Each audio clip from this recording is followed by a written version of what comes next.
huwa zile staili mnazipata wapi? Watu wengi wanajiuliza kwa tunapata wapi? Aidha kuna mwalimu anatufundisha, anakuja labda analipwa kwa ajili ya hiyo. Uwezo kaamini zile staili 80% sister mwenyewe Rose ndio anazifundisha. Ila 20% ndio zile sisi sasa wenyewe tunapiga.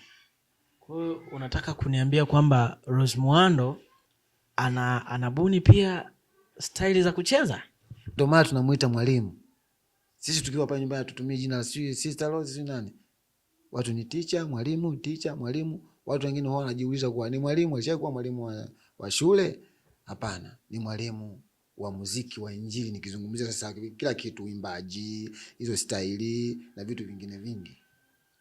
Okay, nipo na Zera, yeye ni choreographer wa Malkia wa muziki wa Injili Rose Muhando, lakini vile vile yeye ana huduma sasa hivi ya uimbaji huo wa Injili. Sasa hivi pia mbali na kufanya kazi kwa mama Rose Muhando, pia yeye anafanya kazi kama mwimbaji binafsi wa Injili.